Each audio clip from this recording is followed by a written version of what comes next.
Speaking of mental well-being, what's the most effective mental well-being initiative at Oyster currently? How do you actively prevent people from having a burnout?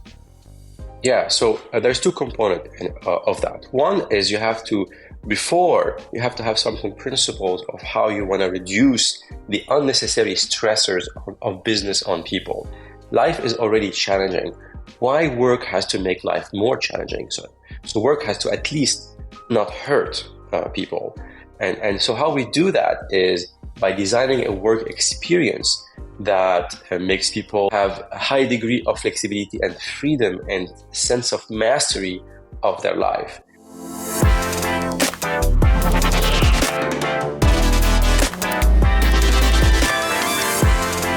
Welcome to the EU Startups Podcast.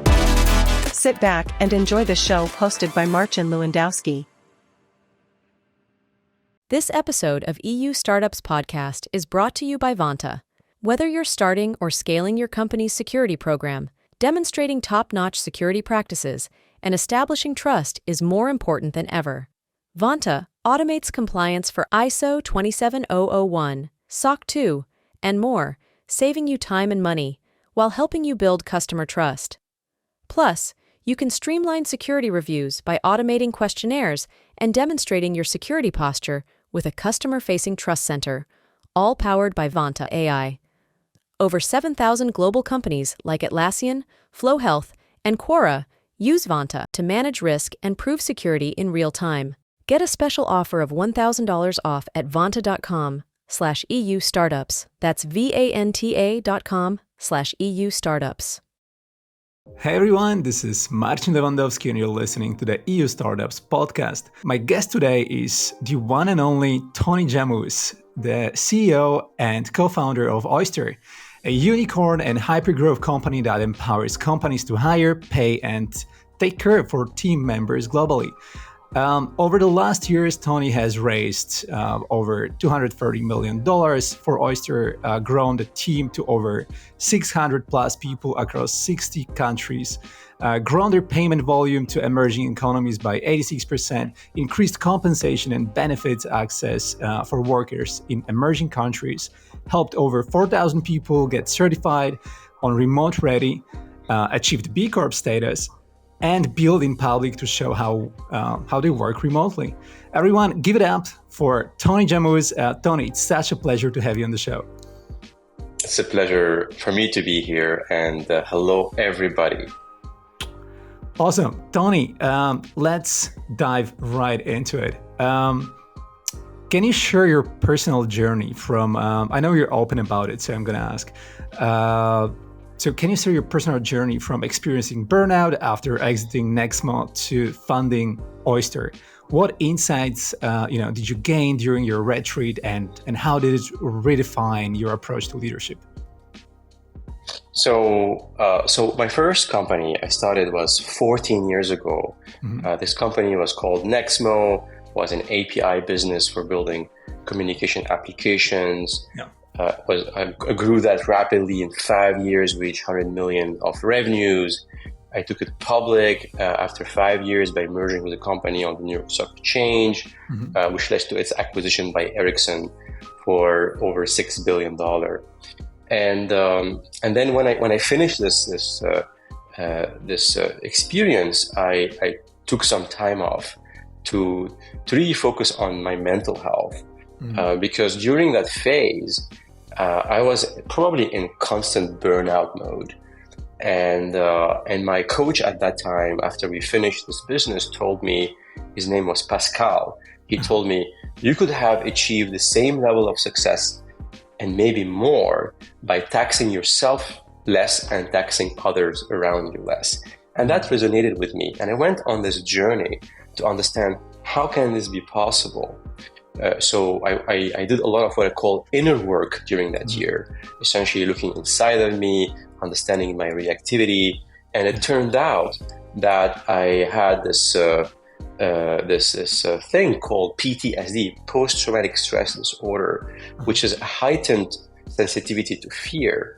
I would see fear everywhere and I would react to that fear. by creating protective mechanism for myself and for my business, which, by the way, is a great skill to have as an entrepreneur. But if you do it in the long run, you essentially burn out and you burn people around you. Because when you, as a leader, when you're burnout, and when you're reactive, other people around you becomes also reactive. Right. And it's totally unnecessary. So at the end of that year, I did a retreat with my therapist, where the goal of that retreat was to understand my purpose. And that led me the next day after I finished that retreat and went and incorporated Oyster, my new business that was in November 2019, as Oyster as a mission-driven company. As you said, we are on a mission to reduce brain drain, reverse inequality, and get people jobs, especially in emerging economy, that they would not have otherwise. And why I did that? Because I'm originally from Lebanon. I had to leave my home country in my teen years for better economical opportunity in the West. And it was a very challenging process to leave my home country, my land, my community. And I felt that I did not want other people to go through that painful process I went through. So through that consciousness expansion process in the retreat, I realized that I can put my skills or my gifts of leadership, of vision, of experience building high growth technology company in the service of a mission that I care deeply about. And that has transformed my leadership style, have transformed how I relate to myself, and I start leading with more empathy, with less reactivity, and what I call today more sustainable human-centric approach to building organizations and building teams. Amazing, Tony. Love the journey. Thanks for sharing. Speaking of mental well-being, what's the most effective mental well-being initiative at Oyster currently? Like in a fast-paced startup, how do you actually ensure it's not just another buzzword, but like how do you actively prevent people from having a burnout? Yeah, so there's two components of that. One is you have to have some principles of how you want to reduce the unnecessary stressors of business on people. Yeah. Life is already challenging. Why work has to make life more challenging? So work has to at least not hurt people. And so how we do that is by designing a work experience that makes people have a high degree of flexibility and freedom and sense of mastery of their life. Yeah. So we are a fully distributed company. We are 600 people distributed in 70 countries. We default to working remotely using asynchronous ways. What does it mean? It means concretely, like you don't have to be always in live meetings all the time. So you can work on your own, process any emotions you have. Let's say you have bad news, you wanna process that reactivity, and then you go and work with your team pretty much with less reactivity and more presence. And that flexibility gives people, as we said, more control over their life. If they want to 2 p.m. in the afternoon, they want to go to the gym, they can do that. If they are going to pick up their children from school, they can do that without feeling guilty and without compromising on their success. That's critical. We want people to grow, to succeed, while having this flexible way of working. So that's number one, is creating this environment that is flexible, that is also safe. So we encourage people to take risks, to make mistakes, and not fear what's the consequences of that. But that's not enough. That's like necessary condition, but not sufficient, because people sometimes will burn out. There's a lot of stressors happening in the world right now. There's geopolitical crisis, there's environmental issues, there's economical issues. So how do you create a shield and a supporting environment for people to feel seen and heard and safe? So we have a mental health channel in the business where people anonymously or not come and share their issues, and you have people from the Oyster community coming and supporting them. We have a therapist. Everyone has, as part of the benefit, they have access to a therapist, and as part of the onboarding process, we train people how they can take care of themselves as a remote worker, how they can deal with isolation, how they can deal with burnout. And I would say what I've been practicing recently is increasing the level of awareness of my direct report. So when I do my one-to-one with my team, the first thing I start with is checking in on them. And I have this framework where we look at the feelings that are in the box of burnout, such as I feel hopeless, I feel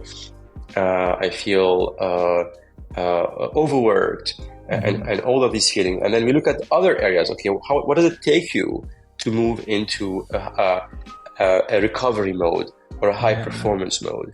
And I don't have to fix anything here. It's just about raising the level of awareness of my leaders to where they are right now. Love it. Tony, you also mentioned sustainable leadership. How do you define sustainable leadership, and how do you actually practice sustainable leadership daily? Yeah. So what sustainable leadership is that you have to sustain yourself as a leader, so that others can have the permission to do that for themselves. So how do I practice this? I practice this by I think the foundation of that is to create space for myself to recover, to remain balanced. I increase my level of sensitivity to what I'm feeling, and therefore I don't bring that to work. I clean myself from any reactivity before coming into work, joining a Zoom call, let's say. Sustainability, it's about not having enough time to recover, is energy management. So for instance, on Friday, we call it Focus Friday at Oyster, where we don't have internal meetings. And that enables me to catch up on the week and make sure when I go into the weekend, I don't have to open my laptop or answer a Slack message. Because if I do that, if I answer a Slack message on the weekend or at odd hours, my team will feel that they have to do the same. So I'm protecting them from that. Sustainable leadership is also about how you relate to yourself and therefore how you relate to others. So I work on, this is what inner work is. Inner work is you shift how you relate to yourself.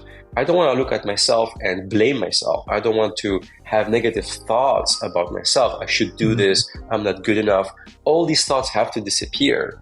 And since I start believing in myself and I sustain myself, I start believing in others, and I start giving room for others to expand and bring their true self to work and grow as human being and increase their impact and their potential. Amazing. So sustainable leadership, of course, starts within yourself. Can you share a time when leading with empathy made a difference at Oyster? And have you ever faced situations where empathy seems to clash with business decisions? Yeah. So here's a recent example. I'm working with one of my team members on how they can detach their self-worth from the results. Yeah. So typically, especially in highly powered situations or positions, leaders tend to fuse their self-worth with the success of the business, the numbers, and they become reactive. They start hurting themselves. They go into this fight or flight response, and that propagate across the organization. So instead of being reactive to the reactivity of my leader, instead, what I do is I go into full support mode, and I build a system for them and space for them to detach their self-worth from the result, and I remind them of their self-worth, and I give this absolute commitment to their success.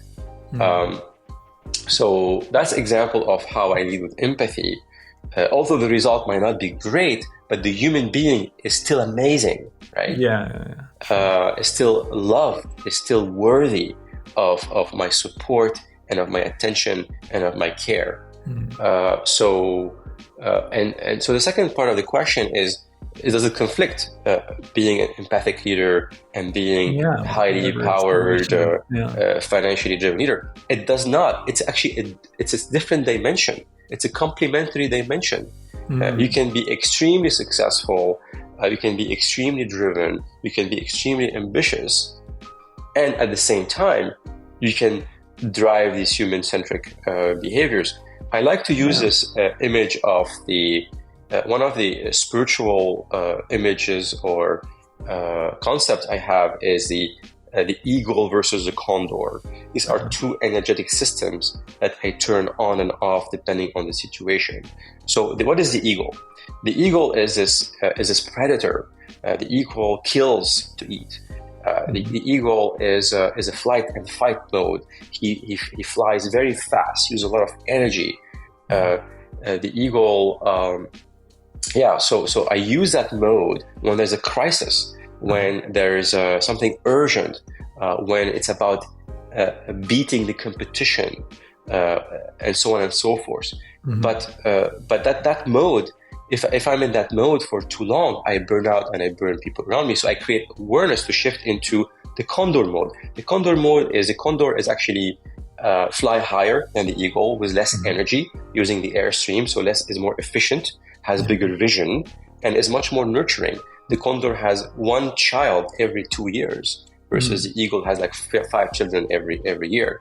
So he or she is more nurturing. So when there's an internal human-related challenge, I put my condor energy system, and this ability to shift your energy system based on the context and the situation you're in is actually create more success than if you're stuck in one mode. Does that make sense? That makes perfect sense, Tony. And it's great to hear that business and empathy, like they're just on the same team. Don't need to clash with each other, and actually achieving, like being hyper ambitious and achieving huge goals in life has to go like in pair with just being nice and just staying nice and taking care of people. Tony, how, like you're CEO of 600 plus people company. How do you create a culture? I know that you do, because we talked about it. How do you create a culture where saying no to CEO is encouraged? And what do why do you believe this is crucial for a company's success? And has this approach ever backfired or created any tension?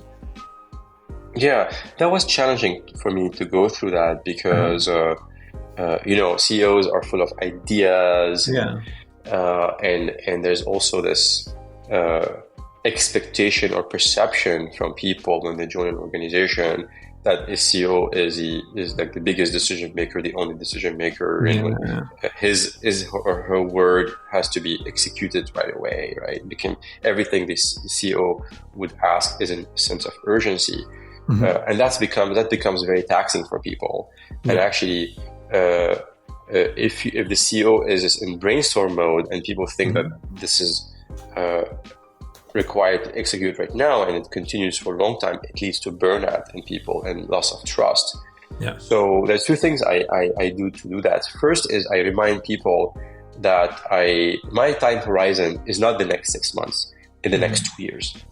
So always remind them when I say something it's a brainstorm for the next 2 years. Now, if I need something to be done right away, I do specifically mention that it has to be done right away. Secondly is to train people to say no to the CEO. And when my VP marketing joined us, Fabrice, he created this exercise where he interviewed me in public across a number of teams, and we practiced saying no to the CEO in front of everybody. And why this is important, because people need to see that if they say no to me, I'm not going to judge them. I'm not going to think negatively about them, and our relationship remains the same, if not better, right? To engage in this challenge of conversation. So it's about training the people's nervous system that it's okay to say no to the CEO. Right. And the CEO is it's not a lion who's going to come and eat you if you say no to them, right? At the contrary, the CEO, at least me, I want to see you grow and expand and bring to the organization everything, all your skills and gifts. And that most of the time might require you to say no to the CEO. Love it. And I also want to say, want to say that, like if I feel like I am rushed to intervene and create an idea, I tend to reflect first. So, okay, well, I feel like, again, as we said, I increase my level of sensitivity. So if I feel that I'm urged, I'm reactive, I have to say something, I just go write it down instead of saying it, and I keep it on the side. Maybe I'll say it in the future, but it doesn't have to be in the moment. Yeah, because in the moment it can be like too emotionally driven. So makes sense. So that's why it's a skill of developing brakes, executive brakes. Yeah. Like our mind is like a Ferrari with a bicycle brakes. So we have to upgrade the brakes of the machine. We have to get ceramic brakes for the Ferrari and be able to be skilled in using them. Yeah. Tony, scaling to over 600 people across 6+ countries is a big deal. What was your most expensive fuck up while scaling Oyster, and how did you manage it?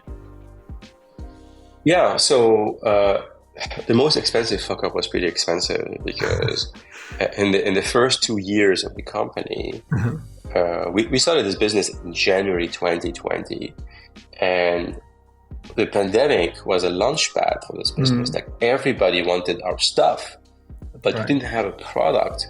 So we went and we hired a lot of people, and we thought that interest rate is going to remain low forever, and then that means that we're going to become a 10,000 people company in no time.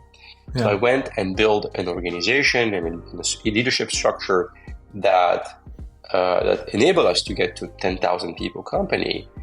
But then the market shifted overnight.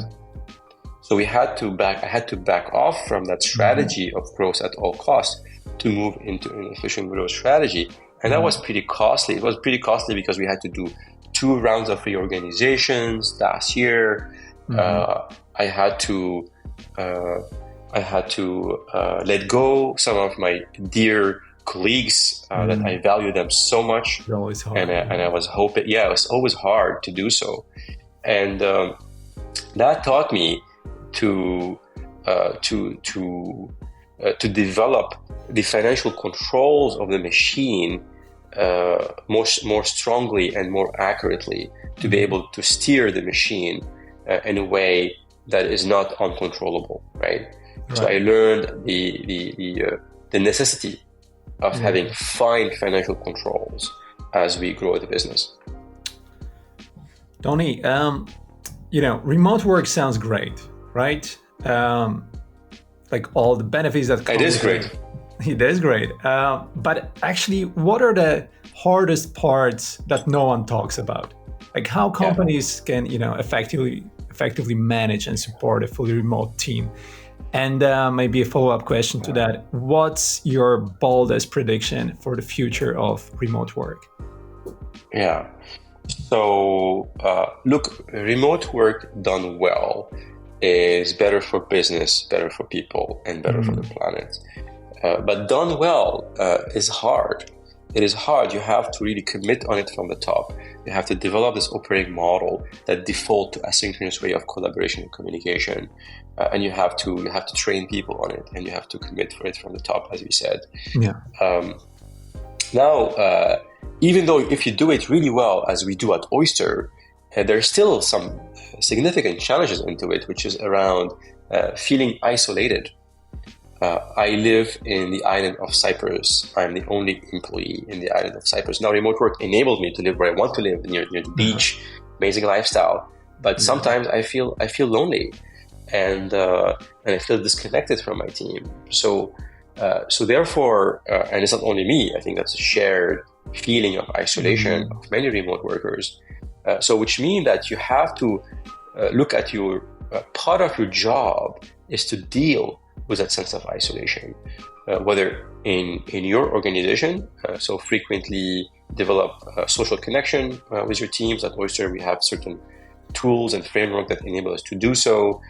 You have to think about meeting in person on a regular basis. In my team, we meet twice a year. But you also have to find new sources of socialization that is outside of work. That's what remote work gives us as an opportunity, because now we're not stuck in an office. So we have the opportunity to socialize with our local community. We have the opportunity to socialize with our families. And that has opened up for me that opportunity. And I have to say, the fact that I'm alone in a remote island also enabled me to be more appreciative of my solo time with myself. And that has played an important role in the improvement of my mental health, because if I'm on my own, yourself, right? What? To be comfortable just by yourself, staying with yourself. Like exactly. If I don't like to be with myself, that means that I don't like myself. So how can I like myself more and more? How can I be more caring, loving to myself, more compassionate to myself? How can I desire myself? I call this self-harmony framework. How can I be grateful to myself? How can I develop authentic self-expression that supports my mental health? I mean, part of being on podcast is this authentic self-expression, right? Sharing my true voice with the world. And that's, for me, is a foundation for mental health, is how we relate to ourselves has to be positive. Because if we relate to ourselves positively, then we can relate to others positively as well. 100%, Tony. So at the beginning of this conversation, we mentioned how Oyster empowers emerging economies. So you have been focusing on emerging countries. What's been the impact of this initiative, and why is it so important for the future of work and for you personally? Yeah, so let's start with why this is important for the world. And to explain that, we have to look at the macro environment. There are 85 million jobs going unfulfilled in the West, according to Korn Ferry. That's 8.5 trillion economical loss, roughly 3 times the economy of France. But at the same time, we have over 1 billion knowledge workers coming into the workforce in the next 10 years, mostly from emerging economies. So there's no doubt that the world has to adopt global employment to seize that growth opportunity. And this is important for the world, because one of the major challenges we're facing in the world is inequality. The system we created is great. It increases our level of well-being, our lifestyle. We can buy things today that we could never imagine 100 years ago. Think about your electrical toothbrush, just a simple example, right? 100 years ago, no matter how much money you can have, you might have tooth issues, right, and have pain. But the side effect of that system is inequality, and that inequality is growing in many countries, and that's why we have emerged versus emerging economies. And how emerging economies sustain themselves is through foreign direct investment, is money coming from the rich countries to the less rich countries. So by unlocking global employment and making global hiring as easy as local hiring, we can remove the barriers in front of companies to tap into the global talent pool. And when you hire somebody in an emerging economy, let's say in Nigeria or in Argentina, and name any of these emerging economies, and you're paying them more than they would get locally. For you, it's still 2 times, 3 times more cost effective than hiring a developer in Silicon Valley, let's say. Then you're contributing to the development of these economies. You're sending instead of that person emigrate and leave that country. This is called brain drain. The number one reason why emerging economies remain emerging, because they're losing their best talent to the West. So if these people remain in their communities and they get paid their full salaries in that currency, in the local, in hard currencies, then we have a clear shot of reducing and even reversing inequality in the world. Amazing. Tony, this sounds like a great mission, by the way. Tell me. Yeah, I just want to tell you what Oyster does here, right? So this is kind of why. This is why. So Oyster, and every year we publish our impact report. In the last couple of years, we've grown our volume of team members that we employ for our customer in emerging economy from 30 to 40%. We send hundreds of millions of dollars of foreign direct investment in the form of salaries and taxes into emerging economies every year. These team members in emerging economies record a higher level of access to employment, a higher salary, a higher ability to take care of their families. Their desire to leave their home country has dropped. Right? Yeah. So this is the impact we're doing on these people and on their communities. And we're just getting started. We are in our year 3 of operation. What's going to happen when we are in year 30 of operations, right? Amazing. Tony, so as I was saying, this sounds like an amazing mission. So I wanted to ask you, mission versus growth. How do you keep Oyster mission driven, amidst rapid growth? And what advice would you give to, other entrepreneurs wanting to stay real to their mission? Yeah, so before starting Oyster, I wanted to design a business model that create collinearity between our financial success and our impact. And that's exactly what we've done here at Oyster. The more we grow our top line, the more we grow our impact, because our yield is 40% today, but 30% a couple of years ago of team members employed in the emerging economy, now it's 40%. So, and we can continue to grow that. So the more we grow our top line, the more we deliver impact. So there is total alignment between our growth and our mission impact. Now this is not enough. You have to design your product roadmap and your goals around the mission as well. So when you launch a new product, it is specifically designed to enable cross-border employment.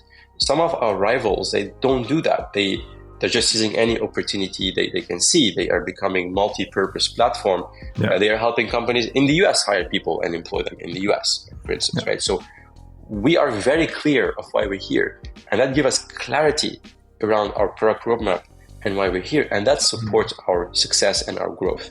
So it's not only that, also because we are a mission-driven company, we can attract the best talent in the world.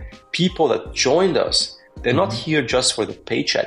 They can get any job anywhere. They are here because they want to feel fulfilled. They want to feel connected to the mission. They want to work on something meaningful for them that is more than just making money. I love it. Tony, another thing that I really like about you and Oyster is that you've been building in public. You've been really transparent about what you're doing and how you're doing it. What's the biggest benefit and, also the challenge maybe of building Oyster transparently? And what lessons have you learned from building in public? Yeah, there's a couple of benefits of building in public. Number one is you become a talent magnet.